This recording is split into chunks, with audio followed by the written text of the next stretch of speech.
श्री कालभैरवाष्टकम्। देवराजसेव्यमान पावनाङ्घ्रिपङ्कजं व्यालयज्ञसूत्रमिन्दुशेखरं कृपाकरं नारदादियोगिवृन्दवन्दितं दिगम्बरं काशिकापुरादिनाथ कालभैरवं भजे।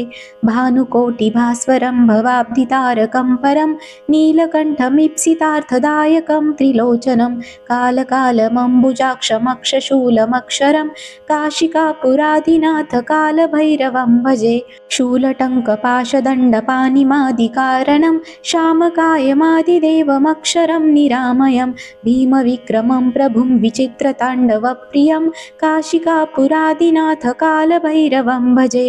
भुक्तिमुक्तिदायकं प्रशस्तचारुविग्रहं भक्तवत्सलं स्थितं समस्तलोकविग्रहं विनिक्वनन्मनोज्ञहेमकिङ्किणीलसत्कटिं काशिकापुरादिनाथ कालभैरवं भजे। धर्मसेतुपालकं त्वधर्ममार्गनाशनं कर्मपाशमोचकं सुशर्मदायकं विभुं स्वर्णवर्णशेषपाशशोभिताङ्गमण्डलं काशिकापुरादिनाथ कालभैरवं भजे।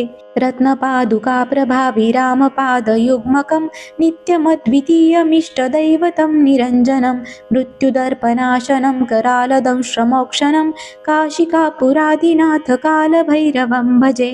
अट्टहासभिन्नपद्मजाण्डकोशसन्ततिं दृष्टिपातनष्टपापजालमुग्रशासनम् अष्टसिद्धिदायकं कपालमालिकाधरं काशिकापुरादिनाथ कालभैरवं भजे। भूतसङ्गनायकं विशालकीर्तिदायकं काशीवासलोकपुण्यपापशोधकं विभुं नीतिमार्गकोविदं पुरातनं जगत्पतिं काशिकापुरादिनाथ कालभैरवं भजे। कालभैरवाष्टकं पठन्ति ये मनोहरं ज्ञानमुक्तिसाधनं विचित्रपुण्यवर्धनं शोकमोहदैन्यलोभकोपतापनाशनं प्रयान्ति कालभैरवाङ्घ्रिसन्निधिं नराध्रुवम्। इति कालभैरवाष्टकं सम्पूर्णम्। श्री स्वामी समर्थ। देवराजसेव्यमान पावनाङ्घ्रिपङ्कजं व्यालयज्ञसूत्रमिन्दुशेखरं कृपाकरं नारदादियोगिवृन्दवन्दितं दिगम्बरं काशिकापुरादिनाथ कालभैरवं भजे। भानुकोटिभास्वरं भवाब्धितारकं परं नीलकण्ठमीप्सितार्थदायकं त्रिलोचनं कालकालमम्बुजाक्षमक्षशूलमक्षरं काशिकापुरादिनाथ कालभैरवं भजे। शूलटङ्कपाशदण्डपाणिमादिकारणं श्यामकायमादिदेवमक्षरं निरामयं भीमविक्रमं प्रभुं विचित्रताण्डवप्रियं काशिकापुरादिनाथ कालभैरवं भजे। भुक्तिमुक्तिदायकं प्रशस्तचारुविग्रहं भक्तवत्सलं स्थितं समस्तलोकविग्रहं विनिक्वनन्मनोज्ञहेमकिङ्किणीलसत्कटिं काशिकापुरादिनाथ कालभैरवं भजे। धर्मसेतुपालकं त्वधर्ममार्गनाशनं कर्मपाशमोचकं सुशर्मदायकं विभुं स्वर्णवर्णशेषपाशशोभिताङ्गमण्डलं काशिकापुरादिनाथ कालभैरवं भजे। रत्नपादुकाप्रभाभिरामपादयुग्मकं नित्यमद्वितीयमिष्टदैवतं निरञ्जनं मृत्युदर्पनाशनं करालदंश्रमोक्षणं काशिकापुरादिनाथ कालभैरवं भजे। अट्टहासभिन्नपद्मजाण्डकोशसन्ततिं दृष्टिपातनष्टपापजालमुग्रशासनम् अष्टसिद्धिदायकं कपालमालिकाधरं काशिकापुरादिनाथ कालभैरवं भजे। भूतसङ्गनायकं विशालकीर्तिदायकं काशीवासलोकपुण्यपापशोधकं विभुं नीतिमार्गकोविदं पुरातनं जगत्पतिं काशिकापुरादिनाथ कालभैरवं भजे। कालभैरवाष्टकं पठन्ति ये मनोहरं ज्ञानमुक्तिसाधनं विचित्रपुण्यवर्धनं शोकमोहदैन्यलोभकोपतापनाशनं प्रयान्ति कालभैरवाङ्घ्रिसन्निधिं नराध्रुवम्। इति कालभैरवाष्टकं सम्पूर्णम्। श्री स्वामी समर्थ। देवराजसेव्यमानपावनाङ्घ्रिपङ्कजं व्यालयज्ञसूत्रमिन्दुशेखरं कृपाकरं नारदादियोगिवृन्दवन्दितं दिगम्बरं काशिकापुरादिनाथकालभैरवं भजे। भानुकोटिभास्वरं भवाब्धितारकं परं नीलकण्ठमीप्सितार्थदायकं त्रिलोचनं कालकालमम्बुजाक्षमक्षशूलमक्षरं काशिकापुरादिनाथकालभैरवं भजे। शूलटङ्कपाशदण्डपाणिमादिकारणं श्यामकायमादिदेवमक्षरं निरामयं भीमविक्रमं प्रभुं विचित्रताण्डवप्रियं काशिकापुरादिनाथकालभैरवं भजे। भुक्तिमुक्तिदायकं प्रशस्तचारुविग्रहं भक्तवत्सलं स्थितं समस्तलोकविग्रहं विनिक्वनन्मनोज्ञहेमकिङ्किनीलसत्कटिं काशिकापुरादिनाथकालभैरवं भजे। धर्मसेतुपालकं त्वधर्ममार्गनाशनं कर्मपाशमोचकं सुशर्मदायकं विभुं स्वर्णवर्णशेषपाशशोभिताङ्गमण्डलं काशिकापुरादिनाथकालभैरवं भजे। रत्नपादुकाप्रभाभिरामपादयुग्मकं नित्यमद्वितीयमिष्टदैवतं निरञ्जनं मृत्युदर्पनाशनं करालदंश्रमोक्षणं काशिकापुरादिनाथकालभैरवं भजे। अट्टहासभिन्नपद्मजाण्डकोशसन्ततिं दृष्टिपातनष्टपापजालमुग्रशासनम् अष्टसिद्धिदायकं कपालमालिकाधरं काशिकापुरादिनाथकालभैरवं भजे। भूतसङ्गनायकं विशालकीर्तिदायकं काशीवासलोकपुण्यपापशोधकं विभुं नीतिमार्गकोविदं पुरातनं जगत्पतिं काशिकापुरादिनाथकालभैरवं भजे। कालभैरवाष्टकं पठन्ति ये मनोहरं ज्ञानमुक्तिसाधनं विचित्रपुण्यवर्धनं शोकमोहदैन्यलोभकोपतापनाशनं प्रयान्ति कालभैरवाङ्घ्रिसन्निधिं नराध्रुवम्। इति कालभैरवाष्टकं सम्पूर्णम्। श्रीस्वामी समर्थ। देवराजसेव्यमानपावनाङ्घ्रिपङ्कजं व्यालयज्ञसूत्रमिन्दुशेखरं कृपाकरं नारदादियोगिवृन्दवन्दितं दिगम्बरं काशिकापुरादिनाथकालभैरवं भजे।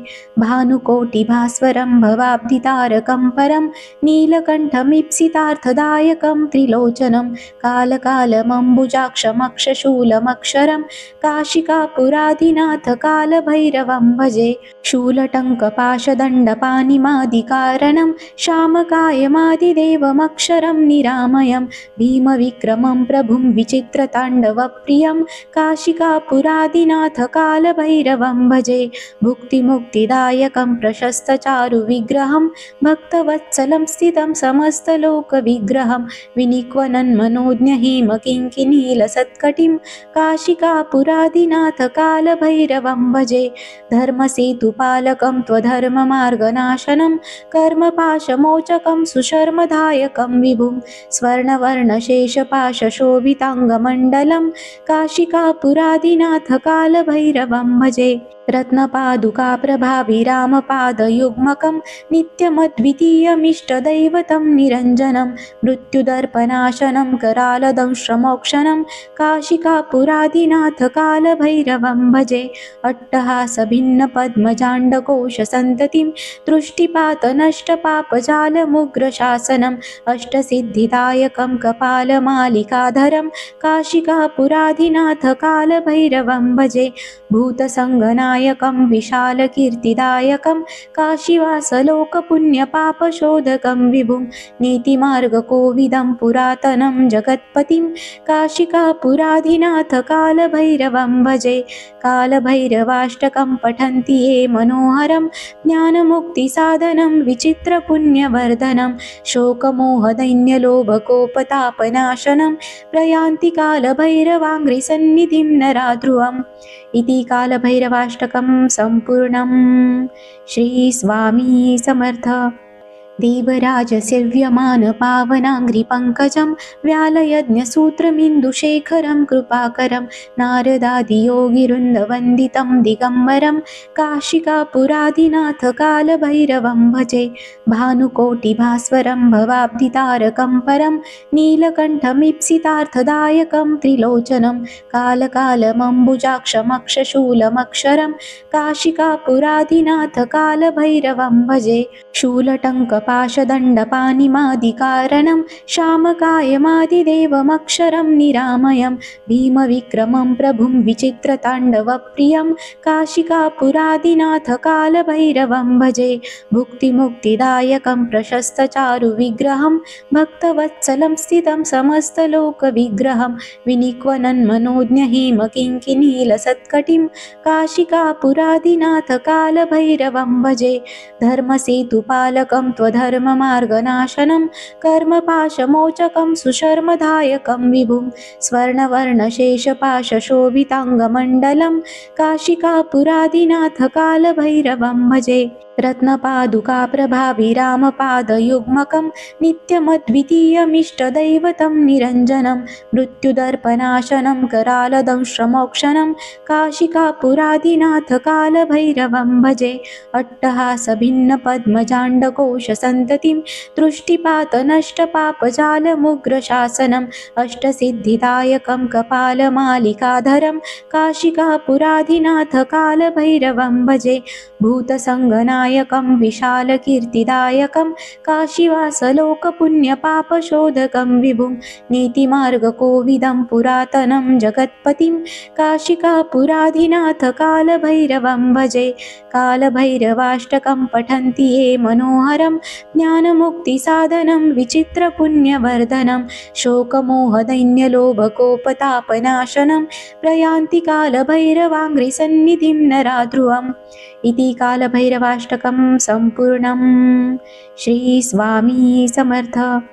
देवराजसेव्यमानपावनाङ्घ्रिपङ्कजं व्यालयज्ञसूत्रमिन्दुशेखरं कृपाकरं नारदादियोगिवृन्दवन्दितं दिगम्बरं काशिकापुरादिनाथकालभैरवं भजे।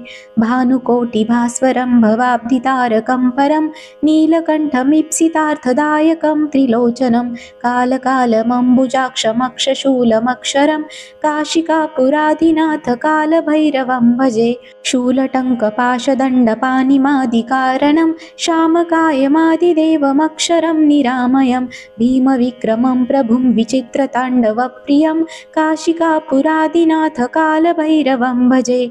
भुक्तिमुक्तिदायकं प्रशस्तचारुविग्रहं भक्तवत्सलं स्थितं समस्तलोकविग्रहं विनिक्वनन्मनोज्ञहेमकिङ्किणीलसत्कटिं काशिकापुरादिनाथकालभैरवं भजे। धर्मसेतुपालकं त्वधर्ममार्गनाशनं कर्मपाशमोचकं सुशर्मदायकं विभुं स्वर्णवर्णशेषपाशशोभिताङ्गमण्डलं काशिकापुरादिनाथकालभैरवं भजे। रत्नपादुकाप्रभाभिरामपादयुग्मकं नित्यमद्वितीयमिष्टदैवतं निरञ्जनं मृत्युदर्पनाशनं करालदंश्रमोक्षणं काशिकापुरादिनाथकालभैरवं भजे। अट्टहासभिन्नपद्मजाण्डकोशसन्ततिं दृष्टिपातनष्टपापजालमुग्रशासनम् अष्टसिद्धिदायकं कपालमालिकाधरं काशिकापुरादिनाथकालभैरवं भजे। भूतसङ्गनायकं विशालकीर्तिदायकं काशीवासलोकपुण्यपापशोधकं विभुं नीतिमार्गकोविदं पुरातनं जगत्पतिं काशिकापुरादिनाथकालभैरवं भजे। कालभैरवाष्टकं पठन्ति ये मनोहरं ज्ञानमुक्तिसाधनं विचित्रपुण्यवर्धनं शोकमोहदैन्यलोभकोपतापनाशनं प्रयान्ति कालभैरवाङ्घ्रिसन्निधिं नराध्रुवम्। इति कालभैरवाष्टकं सम्पूर्णम्। श्रीस्वामी समर्थ। देवराजसेव्यमानपावनाङ्घ्रिपङ्कजं व्यालयज्ञसूत्रमिन्दुशेखरं कृपाकरं नारदादियोगिवृन्दवन्दितं दिगम्बरं काशिकापुरादिनाथकालभैरवं भजे। भानुकोटिभास्वरं भवाब्धितारकं परं नीलकण्ठमीप्सितार्थदायकं त्रिलोचनं कालकालमम्बुजाक्षमक्षशूलमक्षरं काशिकापुरादिनाथकालभैरवं भजे। शूलटङ्कपाशदण्डपाणिमादिकारणं श्यामकायमादिदेवमक्षरं निरामयं भीमविक्रमं प्रभुं विचित्रताण्डवप्रियं काशिकापुरादिनाथकालभैरवं भजे। भुक्तिमुक्तिदायकं प्रशस्तचारुविग्रहं भक्तवत्सलं स्थितं समस्तलोकविग्रहं विनिक्वनन्मनोज्ञहिमकिङ्किनीलसत्कटिं काशिकापुरादिनाथकालभैरवं भजे। धर्मसेतुपालकं त्वधर्ममार्गनाशनं कर्मपाशमोचकं सुशर्मदायकं विभुं स्वर्णवर्णशेषपाशशोभिताङ्गमण्डलं काशिकापुरादिनाथकालभैरवं भजे। रत्नपादुकाप्रभाभिरामपादयुग्मकं नित्यमद्वितीयमिष्टदैवतं निरञ्जनं मृत्युदर्पनाशनं करालदंश्रमोक्षणं काशिकापुरादिनाथकालभैरवं भजे। अट्टहासभिन्नपद्मजाण्डकोशसन्ततिं दृष्टिपातनष्टपापजालमुग्रशासनम् अष्टसिद्धिदायकं कपालमालिकाधरं काशिकापुरादिनाथकालभैरवं भजे। भूतसङ्गनायकं विशालकीर्तिदायकं काशीवासलोकपुण्यपापशोधकं विभुं नीतिमार्गकोविदं पुरातनं जगत्पतिं काशिकापुरादिनाथकालभैरवं भजे। कालभैरवाष्टकं पठन्ति ये मनोहरं ज्ञानमुक्तिसाधनं विचित्रपुण्यवर्धनं शोकमोहदैन्यलोभकोपतापनाशनं प्रयान्ति कालभैरवाङ्घ्रिसन्निधिं नराध्रुवम्।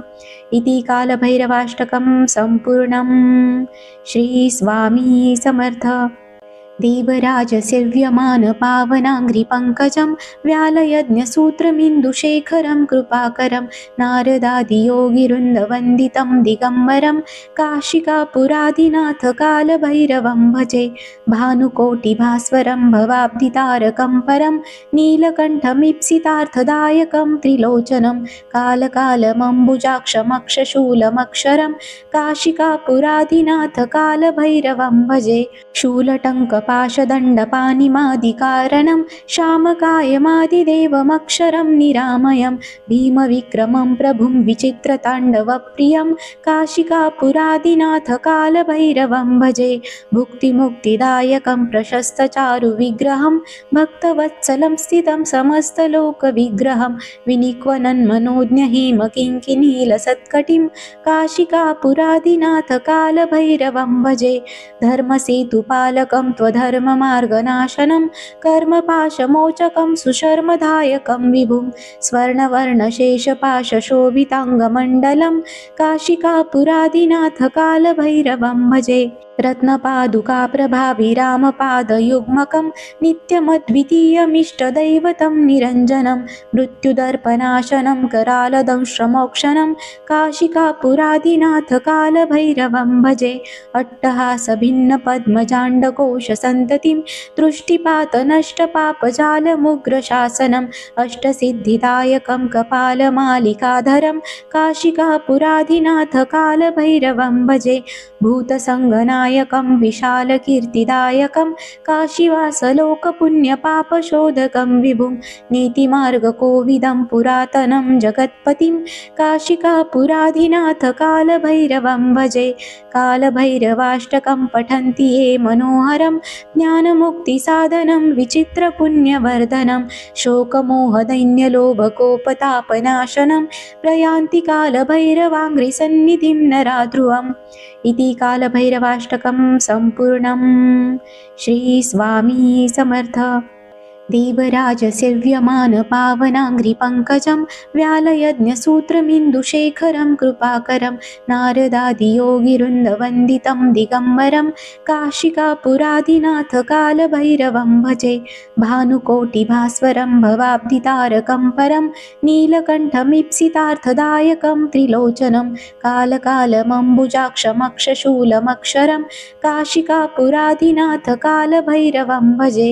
शूलटङ्कपाशदण्डपाणिमादिकारणं श्यामकायमादिदेवमक्षरं निरामयं भीमविक्रमं प्रभुं विचित्रताण्डवप्रियं काशिकापुरादिनाथकालभैरवं भजे।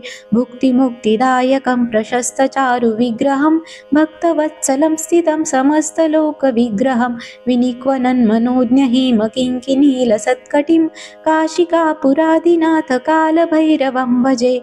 धर्मसेतुपालकं त्वधर्ममार्गनाशनं कर्मपाशमोचकं सुशर्मदायकं विभुं स्वर्णवर्णशेषपाशशोभिताङ्गमण्डलं काशिकापुरादिनाथकालभैरवं भजे। रत्नपादुकाप्रभाभिरामपादयुग्मकं नित्यमद्वितीयमिष्टदैवतं निरञ्जनं मृत्युदर्पनाशनं करालदंश्रमोक्षणं काशिकापुरादिनाथकालभैरवं भजे। अट्टहासभिन्नपद्मजाण्डकोशसन्ततिं दृष्टिपातनष्टपापजालमुग्रशासनम् अष्टसिद्धिदायकं कपालमालिकाधरं काशिकापुरादिनाथकालभैरवं भजे। भूतसङ्गनायकं विशालकीर्तिदायकं काशीवासलोकपुण्यपापशोधकं विभुं नीतिमार्गकोविदं पुरातनं जगत्पतिं काशिकापुरादिनाथकालभैरवं भजे। कालभैरवाष्टकं पठन्ति ये मनोहरं ज्ञानमुक्तिसाधनं विचित्रपुण्यवर्धनं शोकमोहदैन्यलोभकोपतापनाशनं प्रयान्ति कालभैरवाङ्घ्रिसन्निधिं नराध्रुवम्। इति कालभैरवाष्टकं सम्पूर्णम्। श्रीस्वामी समर्थ। देवराजसेव्यमानपावनाङ्घ्रिपङ्कजं व्यालयज्ञसूत्रमिन्दुशेखरं कृपाकरं नारदादियोगिवृन्दवन्दितं दिगम्बरं काशिकापुरादिनाथकालभैरवं भजे। भानुकोटिभास्वरं भवाब्धितारकं परं नीलकण्ठमीप्सितार्थदायकं त्रिलोचनं कालकालमम्बुजाक्षमक्षशूलमक्षरं काशिकापुरादिनाथकालभैरवं भजे। शूलटङ्कपाशदण्डपाणिमादिकारणं श्यामकायमादिदेवमक्षरं निरामयं भीमविक्रमं प्रभुं विचित्रताण्डवप्रियं काशिकापुरादिनाथकालभैरवं भजे। भुक्तिमुक्तिदायकं प्रशस्तचारुविग्रहं भक्तवत्सलं स्थितं समस्तलोकविग्रहं विनिक्वनन्मनोज्ञहेमकिङ्किणीलसत्कटिं काशिकापुरादिनाथकालभैरवं भजे। धर्मसेतुपालकं त्वधर्ममार्गनाशनं कर्मपाशमोचकं सुशर्मदायकं विभुं स्वर्णवर्णशेषपाशशोभिताङ्गमण्डलं काशिकापुरादिनाथकालभैरवं भजे। रत्नपादुकाप्रभाभिरामपादयुग्मकं नित्यमद्वितीयमिष्टदैवतं निरञ्जनं मृत्युदर्पनाशनं करालदंश्रमोक्षणं काशिकापुरादिनाथकालभैरवं भजे। अट्टहासभिन्नपद्मजाण्डकोशसन्ततिं दृष्टिपातनष्टपापजालमुग्रशासनम् अष्टसिद्धिदायकं कपालमालिकाधरं काशिकापुरादिनाथकालभैरवं भजे। भूतसङ्गनायकं विशालकीर्तिदायकं काशीवासलोकपुण्यपापशोधकं विभुं नीतिमार्गकोविदं पुरातनं जगत्पतिं काशिकापुरादिनाथकालभैरवं भजे।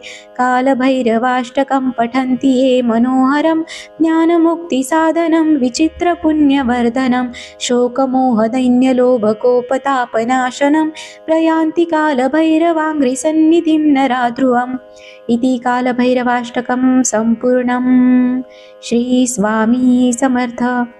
देवराजसेव्यमानपावनाङ्घ्रिपङ्कजं व्यालयज्ञसूत्रमिन्दुशेखरं कृपाकरं नारदादियोगिवृन्दवन्दितं दिगम्बरं काशिकापुरादिनाथकालभैरवं भजे। भानुकोटिभास्वरं भवाब्धितारकं परं नीलकण्ठमीप्सितार्थदायकं त्रिलोचनं कालकालमम्बुजाक्षमक्षशूलमक्षरं काशिकापुरादिनाथकालभैरवं भजे। शूलटङ्कपाशदण्डपाणिमादिकारणं श्यामकायमादिदेवमक्षरं निरामयं भीमविक्रमं प्रभुं विचित्रताण्डवप्रियं काशिकापुरादिनाथकालभैरवं भजे। भुक्तिमुक्तिदायकं प्रशस्तचारुविग्रहं भक्तवत्सलं स्थितं समस्तलोकविग्रहं विनिक्वनन्मनोज्ञहेमकिङ्किणीलसत्कटिं काशिकापुरादिनाथकालभैरवं भजे। धर्मसेतुपालकं त्वधर्ममार्गनाशनं कर्मपाशमोचकं सुशर्मदायकं विभुं स्वर्णवर्णशेषपाशशोभिताङ्गमण्डलं काशिकापुरादिनाथकालभैरवं भजे। रत्नपादुकाप्रभाभिरामपादयुग्मकं नित्यमद्वितीयमिष्टदैवतं निरञ्जनं मृत्युदर्पनाशनं करालदंश्रमोक्षणं काशिकापुरादिनाथकालभैरवं भजे। अट्टहासभिन्नपद्मजाण्डकोशसन्ततिं दृष्टिपातनष्टपापजालमुग्रशासनम् अष्टसिद्धिदायकं कपालमालिकाधरं काशिकापुरादिनाथकालभैरवं भजे। भूतसङ्गनायकं विशालकीर्तिदायकं काशीवासलोकपुण्यपापशोधकं विभुं नीतिमार्गकोविदं पुरातनं जगत्पतिं काशिकापुरादिनाथकालभैरवं भजे। कालभैरवाष्टकं पठन्ति ये मनोहरं ज्ञानमुक्तिसाधनं विचित्रपुण्यवर्धनं शोकमोहदैन्यलोभकोपतापनाशनं प्रयान्ति कालभैरवाङ्घ्रिसन्निधिं नराध्रुवम्। इति कालभैरवाष्टकं सम्पूर्णम्। श्री स्वामी समर्थ।